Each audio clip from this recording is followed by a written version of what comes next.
वालेकुम अस्सलाम। ये मूवमेंट मेरे लिए बहुत ही मसरत और शादमानी का लम्हा है, क्योंकि मैं एक जो ख्वाब देख रहा था, जो मैंने 2014 में देखा था कि मैं एक वक्त के बाद दोबारा यहाँ पे आऊँ और एक as a source of inspiration मैं अपने दोस्तों, अपने भाइयों और बहनों के सामने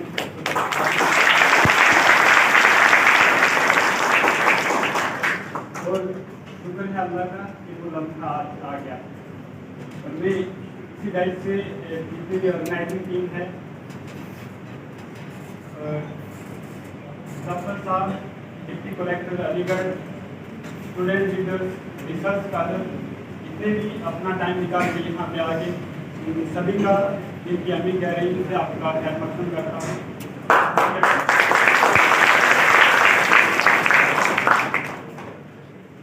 मुझे जो एक टॉपिक दिया गया है जिस पे मुझे बोलना है वो है how to prepare for civil services. मैं अभी सुन रहा था डॉक्टर साहब को, बहुत ही ऑनेस्ट ओपिनियन हम सबको बताए और बहुत ही इंस्पायरिंग था वो सब, क्योंकि बहुत सारे टॉपर आप यूट्यूब पे जिनको देखेंगे रियलिटी से आपको बहुत दूर ले जाते हैं। जो भी रियलिटी है वो सभी हमने सुनी है और मैंने भी बहुत सारी चीज़ें जानी है उनसे, वो सीखी है। और मैं रिक्वेस्ट करता हूँ कि अगर आपको 5 पॉइंट भी अगर नोट डाउन कर सकते हैं अभी जाके अपने नोट डाउन करिए और उनको इम्प्लीमेंट करिए, क्योंकि जो डिफरेंस क्रिएट होता है वो इसी से होता है कि आप इम्प्लीमेंट एग्जीक्यूट करते हैं वो चीज़ें के लिए। तो how to prepare for civil services, जो बिल्कुल भी बिगिनर है उनके लिए मैं ये कहूँगा कि ये सफ़र जो है एक मैराथन है। ये 6 महीने में या 1 साल में शायद ही खत्म हो, पॉसिबल है कि आप 2 साल में खत्म कर दें, लेकिन ये एक्सटेंड हो सकता है। इसलिए अपना पैशंस, कंसिस्टेंसी एक ऐसी इंपॉर्टेंट टूल है इस एग्जाम को क्रैक करने के लिए जो कभी भी आप यूज नहीं कर सकते। किसी भी मूवमेंट पे अगर आप अपना पैशंस, कंसिस्टेंसी, हार्ड वर्क छोड़ देंगे तो आपको ये यकीन भी छोड़ देना है कि हमसे ये एग्जाम क्रैक हो पाएगा। जो आपका बिगनिंग होगा, आपको जो भी बेसिक स्टैटिक क्वेश्चन है वो पढ़ना है। उसमें जो बेसिक स्टैटिक क्वेश्चन है उसमें एनसीईआरटी आती है, जितनी भी एनसीईआरटी है, खासकर 11th क्लास की एनसीईआरटी, वो बहुत ही स्टैंडर्ड सोर्स माना जाता है यूपीएससी के लिए, बहुत सारे प्रीलिम्स एंड मेंस। इसलिए वो आप उसकी इम्पोर्टेंस आप कभी भी नहीं भूलेंगे, क्योंकि जब लोग 1-2 मेंस लिख के आते हैं तब उन्हें पता चलता है कि एनसीईआरटी का क्या इम्पोर्टेंस है। दूसरी चीज जो आपको लेके चलना है वो है न्यूज़पेपर। न्यूज़पेपर 2 अच्छे न्यूज़पेपर हैं, द हिंदू और इंडियन एक्सप्रेस। इनमें से आप एक यूज कर सकते हैं, क्योंकि दोनों ही न्यूज पेपर जो है बहुत अच्छे होते हैं और बहुत रेलिवेंट होते हैं यूपीएससी को लेकर। थर्ड चीज कि बहुत सारे स्टूडेंट को दिक्कत आती है कि न्यूज़पेपर में पढ़ें क्या, क्योंकि बहुत अगर आप लाइन टू लाइन पढ़ेंगे तो आपकी 4-5 घंटे चले जाएंगे। इसलिए आपको बहुत ही सिस्टमैटिक तरीके से ही पढ़ना है ताकि आपका टाइम सेव हो जाए। इसलिए मैं क्योंकि DNS डेली न्यूज़ सिंप्लीफाइड बहुत सारे न्यूज़ चैनल इसमें आते हैं, लेकिन मैं जो सजेस्ट करूँगा वो राउत IAS का एनालिसिस जो है वो बहुत ही बेहतरीन है। People are doing a noble job, मैंने उनको फॉलो किया था, मैं सजेस्ट कर सकता हूँ कि वो अच्छा है, तो आप उससे फॉलो करें। 3-4 महीने में आपका बेसिक बहुत सारा जो कंटेम्प्रेरी इश्यूज है उसमें अच्छा कमांड आ जाएगा और आपको न्यूज़पेपर में क्या इम्पोर्टेंट है वो भी समझ आ जाएगा। जब आप बेसिक पढ़ लेंगे, जितना भी टाइम लगे अपनी अपनी कैपेसिटी के हिसाब से आप कवर कर पाएंगे इसे। 6 महीने लग जाए आपको, 8 लग जाए, 4 महीने लगे, जितना भी टाइम लगे, लेकिन पहले आपको ये करना है। एक चीज़ आपको शायद लगता होगा कि ये बड़ा ग्रंथ है और इसके लिए बड़ी किताबें पढ़नी पड़ेगी, मोटी किताबें, लेकिन ऐसा नहीं है। आप जो भी बेसिक सोर्सेज हैं अगर उनको आप छोड़ के आगे बढ़ेंगे you will be at a great class. तो आप बेसिक पोर्शन जो है उसको बहुत पैशन से पढ़े जितना भी टाइम लगेगा, और जब ये हो जाए उसके बाद आपको शिफ्ट करना है अभी स्टैंडर्ड सोर्सेज होते हैं। जो भी लिस्ट है वो सभी को पता ही है कि क्या क्या पढ़ना चाहिए। कल मैं RCE में था, वहाँ पे मैंने बहुत क्लियरली सभी कुछ बता दिया था, इसलिए मैं उसे रिपीट नहीं करूँगा। स्टैंडर्ड सोर्सेज में आपको कंसाइज सोर्सेज रखने हैं, बहुत ज़्यादा किसी भी सब्जेक्ट की बुक्स नहीं पढ़नी है। जैसे कि मैं एग्जाम्पल लेता हूँ इकोनॉमी में जो प्रेजेंट और मेन्स दोनों में कंटेम्प्रेरी इशू जो भी होते हैं करंट के इशू, उसी पे फोकस रहता है UPSC का। तो आपको बेसिक क्लियर करने के लिए NCERT पढ़ के उसके बाद आप सीधा डायरेक्ट शिफ्ट कर सकते हैं। जो श्री राम की एक बुक है जो PSL पब्लिकेशन से पब्लिश हो रही है, वो आप पढ़ सकते हैं। एक एग्जाम्पल मैंने दिया। इसी के दौरान आपको, क्योंकि कोई भी सफर होता है, जैसे UPSC एक क्वेश्चन की तरह है और आप वहाँ अपना शिफ्ट लेकर निकल जा रहे हैं and you are the master of your shift. कुछ भी डैमेज होता है या जहाज डूबता है उसके रिस्पॉन्सिबल तुम, कोई भी रिस्पॉन्सिबिलिटी नहीं उठाएगा। इसलिए आपको एक कंपास की जरूरत पड़ेगी और वो कंपास होगा आपका सिलेबस और प्रीवियस ईयर क्वेश्चन। बहुत सारे स्टूडेंट होते हैं वो 3 प्रीलिम दे चुके होते हैं, लेकिन वो UPSC के पेपर कभी नहीं देखते और शिफ्ट ऑन करते रहते हैं कि हम देखेंगे, एक दिन देखेंगे, और वो दिन आता नहीं और उसकी वजह से वो हमेशा बार बार फेल होते रहते हैं। इसलिए मेरी एक रिक्वेस्ट है सभी से जो भी इस फील्ड में आना चाह रहे हैं कि आप सिलेबस हमेशा अपने साथ रखें और अपना जितने भी प्रीवियस ईयर के क्वेश्चन है 2013 ऑनवर्ड उनको अच्छे से एनालाइज करें। जो चीज़ें समझ आ रही हैं आपको वेल एंड गुड, अगर नहीं आ रही तो आप जब बेसिक पढ़ेंगे बहुत सारा दोबारा जब रिपीट आप क्वेश्चन करेंगे तो आपको बहुत सारी चीज़ें समझ आने शुरू हो जाएंगी।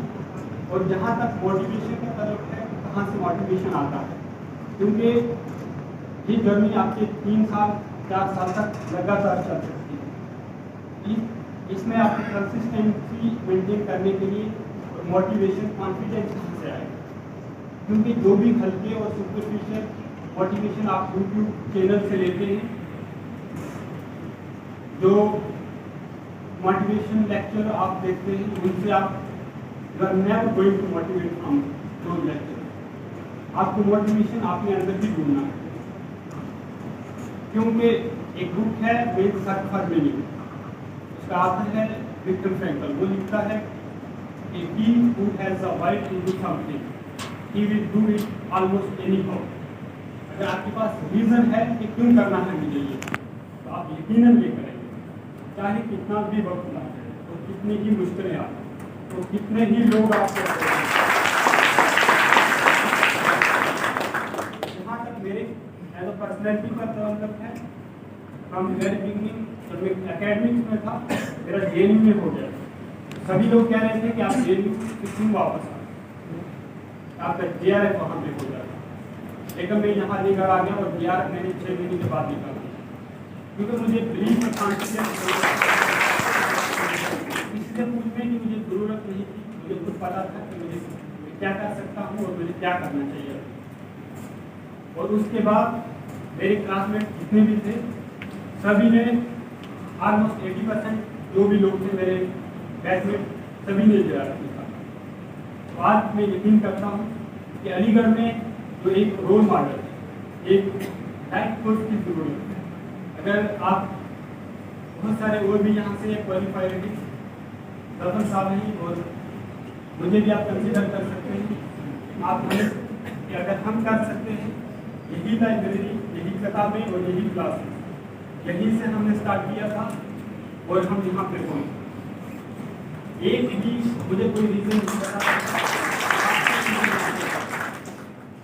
कोई भी रीज़न नहीं, और रीज़न जो रहेगी वो मुझे पता है।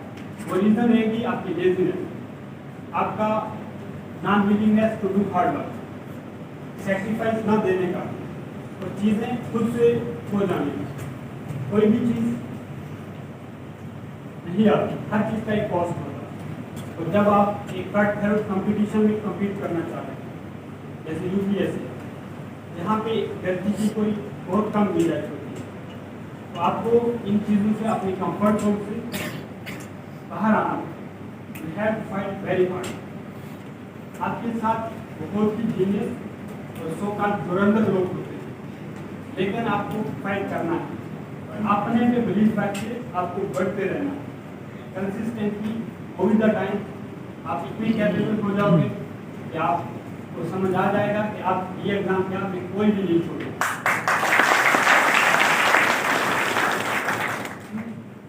ये एक पार्ट ऑफ प्रोसेस होता है, क्योंकि goal setting that's very important. Goal से हमें ओरिएंटेशन मिलता है कि हमें जाना कहाँ पे, लेकिन प्रोसेस फॉलो करना that's create the difference, that's most important. Process जो होता है वो हार्ड वर्क का होता है, वो कंसिस्टेंसी का होता है, आपको सेक्रीफाइस करनी होती है। बहुत ज़्यादा से जितना बड़ा एग्जाम होगा उतनी बड़ी सेक्रीफाइस देनी पड़ेगी। और कभी भी कोई भी एग्जाम कंपटीशन का, जब तक कि उस लास्ट गोल्डन पीडीएफ में आपका नाम ना आ जाए, तब तक आपको नहीं रुकना। और आपने होता है और आप एक हफ्ते तक खुशी से झूम रहे हैं, तो आप नहीं कर पाएंगे। आपका एक स्टेज है, दूसरा स्टेज, तीसरा स्टेज, जब तक आप फाइनल डेस्टिनी पे नहीं पहुंच जाएंगे, तब तक आपको बिल्कुल खामोशी से काम करते रहेंगे। You never have to look back. जिस दिन आपका हो जाएगा, उस दिन आपको जरूरत नहीं पड़ेगी किसी को बताने की कि मैं क्या हूँ और क्या कर सकता हूँ। लोग खुद तुम्हें एक्सप्लोर करेंगे, रिसर्च करेंगे। तो आप जितने भी लोग इन्हों रिसर्च कर रहे हैं, मुझे ये बिल्कुल नहीं लगता कि उनके पास अभी टाइम नहीं बचा। उनके पास टाइम है, अगर जिंदगी में कोई बड़ा लक्ष्य लेना चाहते हैं वो डिसाइड करते हैं तो ले सकते हैं, because you are the world people. आप में इतना पोटेंशियल है कि जमीन और आसमान में कहीं पे भी इतना पोटेंशियल है। अगर इस पोटेंशियल को आप सही से चैनलाइज करेंगे, you can achieve unbelievable Heights. आपको भी नहीं यकीन होगा कि मैं वहाँ पहुँच, लेकिन अगर आप इसको बर्बाद करेंगे दावाबाजी और इनमें, और मैं यकीन से कह सकता हूँ कुछ सालों के बाद आपको उसका नेगेटिव रिजल्ट भी देखने को मिलेगा। मैंने अभी हाल में भी ये कहा था कि दावा कल्चर को मैं बिल्कुल ही 1% भी अप्रिशिएट नहीं करता। और जहाँ तक लोग मुझे बताते हैं कि अलीगढ़ में स्टूडेंट दावा से सीखते हैं, क्या सीखते हैं आई डोंट नो, क्या सीखते हैं, कितना उन्हें इंटरनेशनल रिलेशन का पता है, वर्ल्ड की मैथ का कितना पता है, न्यूज़ पेपर नहीं पढ़ते ले लीजिए, ये जनरलाइज नहीं कर रहा, लेकिन मैक्सिमम लोग करते हैं। इसलिए गेट दैट लाइब्रेरी।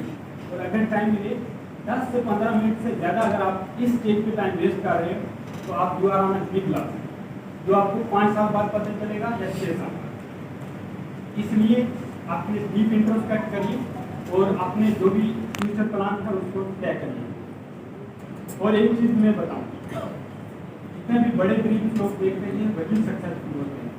अगर आप बड़े ड्रीम नहीं देखोगे तो आपके अंदर कोई मोटिवेशन, कोई इंस्पिरेशन नहीं होगा चीज़ों को करने का।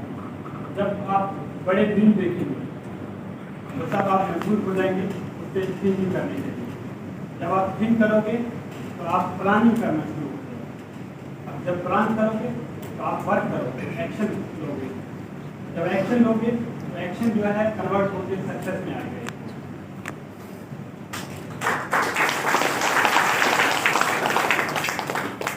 जो भी ये मैं पॉइंट बता रहा हूँ, ये दे आर रियली प्रैग्मेटिक और प्रैक्टिकल जो मैंने किए। मुझे कोई भी चीज़ फ्री में नहीं मिली है, उसके पीछे बहुत बड़ा सेक्रीफाइस है, हार्ड वर्क। और मैं आपको भी बता दूँ, आपको भी सेक्रीफाइस देना पड़ेगा। अगर आप सेक्रीफाइस नहीं कर रहे तो आप सोचते हैं कि दुआओं से ही काम चल जाएगा, या लक फेवर कर जाए, लक फेवर ऑफ देम, और as you do hard work more luckier you will become. जब हमें फेलियर आता है हमें इंट्रोस्पेक्ट करना चाहिए और हम एक्सक्यूज देते हैं कि लक ने फेवर नहीं किया। यूपीएससी में लाखों लाख स्टूडेंट बैठते हैं, सभी अनलकी नहीं बोलते क्योंकि वो IITians होते हैं, वो फॉरेन कंट्री से पढ़ के आते हैं, वो IIM के स्टूडेंट्स होते हैं।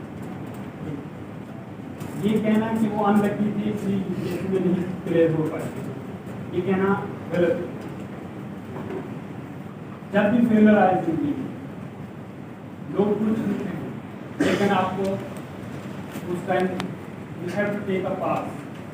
फेलियर कुछ नहीं होता, failure is an option as said by Elon Musk. Failure कोई बड़ी बात नहीं, इट्स एन ऑनर। और उस टाइम पे आप ढूंढ के पास लेना है और आपको सोचना है कि अगला क्या प्लान करें। अगर आपने कोई गलती की है तो आपने आपको उतना हिट टफ चैलेंज और उसको एग्जीक्यूट करो। और अगर आप प्रॉपर्ली एग्जीक्यूट कर जाओ 6 महीने के बाद आप बदल जाओगे, आप वो अचीव कर लोगे जो आप 3 सालों में अचीव नहीं कर सकते।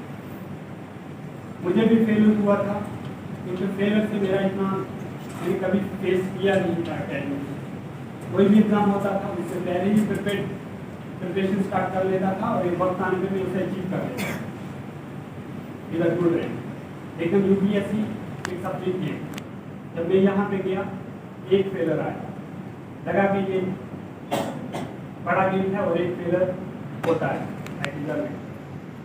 लेकिन जब सेकंड फेलियर आया because I did a lot of hard work, लेकिन उस टाइम मैंने कहा कि I don't deserve it, why it happened to me. उस टाइम में मुझे बहुत डीप इंट्रोस्पेक्ट करना पड़ा। थर्ड अटेम्प्ट जो था वो मैंने पूरी तरह हिट करना था अपने पूरे पोटेंशियल के साथ, अपनी पूरी कैपेबिलिटीज के साथ, अपनी पूरी ऑनेस्टी के साथ। तो मैंने उसे हिट किया, so I got the rank.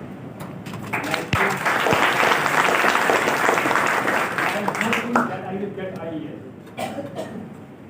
इसी दौरान मैंने और भी बहुत सारे एग्जाम क्लियर किए। यूपीएससी के जितने 4 एग्जाम जो करवाए थे मेरे टाइम में, मैंने 4 के 4 के इंटरव्यू दिए, एक बचा है और 3 के इंटरव्यू वो क्वालिफाई कर दिए हैं और एक का आज रिजल्ट आएगा या का hopefully I will get it जाएगा। कोई भी रिएक्शन हम स्टार्ट करते हैं तो उस रिएक्शन के लिए कुछ एक्टिवेशन एनर्जी चाहिए, और जब वो थ्रेशोल्ड पे पहुंच जाती है तो वो रिएक्शन फायर हो जाती है। यही बात होती है, हमारा भी एक पोटेंशियल होता है, हमें भी एक एक्टिवेशन एनर्जी चाहिए होती है। कुछ हमें स्किल डेवलप करने पड़ते हैं, जैसे राइटिंग स्किल, ऐसे राइटिंग स्किल, चीज़ों को समझने में टाइम लगता है। जब हम वो थ्रेशोल्ड क्रॉस करेंगे वी विल बी अनस्टॉपेबल। तो जितने भी लोग हैं, अगर आपको फेलियर आता है, कहीं पे भी सेटबैक आता है, उसको एज अ स्टेपिंग स्टोन माने और आगे बढ़े। जो भी लोग फेलियर को बड़ा मान लेते हैं, अपने से बड़ा, तो वो बड़ा अचीवमेंट नहीं पा सकते। इसलिए आप हार्ड वर्क करते रहें कंसिस्टेंट, यही मेरी स्ट्रैटेजी। और अब मैं फोकस करता हूँ अलीगढ़ मुस्लिम यूनिवर्सिटी, और ये क्या है, क्या मैंडेट था इसका और कहाँ पे पहुँचे हैं। अलीगढ़ मुस्लिम यूनिवर्सिटी ये एक इंस्टीट्यूशन बनाया है, और इंस्टीट्यूशन खड़ा करना बहुत बड़ा काम है। बहुत बड़े विजनरी और फारसाइटेड लोग ही ये काम कर सकते हैं। उस टाइम में जब हमारा मुल्क एक बैरूनी कोवत के डोमिनेशन के अंदर, उस टाइम में एक बंदे ने एक बात देखा और एक प्रैक्टिकली ग्राउंड रियलिटी को असेस किया और एक इंस्टीट्यूशन एस्टेब्लिश कर दिया, जो आज 100 ईयर्स, मोर देन 100 ईयर्स पास हो गए, लेकिन आज की दुनिया के कोने कोने से हर कोई इसको एप्रिशिएट एक्नॉलेज करता है कि एक काम किया है किसी।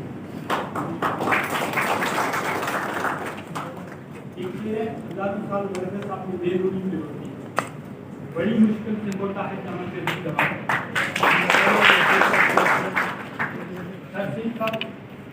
उनका भाव ऐसा दीदा वर्ग उसके बाद कम ही पैदा होती है। ये क्योंकि ऐसा आता है यूनिवर्सिटी इसको कैसे प्रमोट करना है, इसकी बिल्डिंग बना के प्ले ग्राउंड को एक्सटेंड करके हम कामयाब नहीं हो पाएंगे। कामयाब हो पाएंगे तो अगर जो आपके अंदर फायर है, जो आपके अंदर स्पार्क है, वो जिस दिन बढ़त उठेगी उस दिन वो आप जो है शर्मिंदा ताबीर हो। आप यहाँ पे बेस्ट इंफ्रास्ट्रक्चर और बेस्ट फैसिलिटीज आपको मिलेगी। आप दिल्ली जाएं 6 महीने रह के उसके बाद आए अलीगढ़, तब आपको पता चलेगा कि अलीगढ़ में क्या फैसिलिटीज मिल रही है और आपकी यहाँ की कदर करोगे। आपको library facility, books, hostel accommodation, हर चीज़ आपको मिल रही है। लेकिन यहाँ पे टाइम पास करने में नहीं लगेगा, टाइम तो पास हो ही जाएगा। हर कोई जानता है अलीगढ़ में टाइम कैसे पास होता है, टाइम पास हो जाएगा। लेकिन उस टाइम जब आप निकल रहे होंगे यहाँ से, उस वक्त आप दुखी नहीं होने चाहिए। You should be proud of what you are doing. तो it's the right moment to take that और उसको एग्जीक्यूट करो और उसके लिए जो भी कास्ट देना है उसको पे करो। यही हमारा था एक मैसेज। जितने भी क्वालिफाई हैं यहाँ से उनके साथ मेरा कॉन्टेक्ट हुआ था और उन्होंने भी मुझे यही कहा था कि आप अलीगढ़ जाएं और स्टूडेंट के साथ इंटरेक्ट करें। हम बहुत बड़े पब्लिक स्पीकर नहीं हैं, लेकिन जो भी कहते हैं दिल से कहते हैं।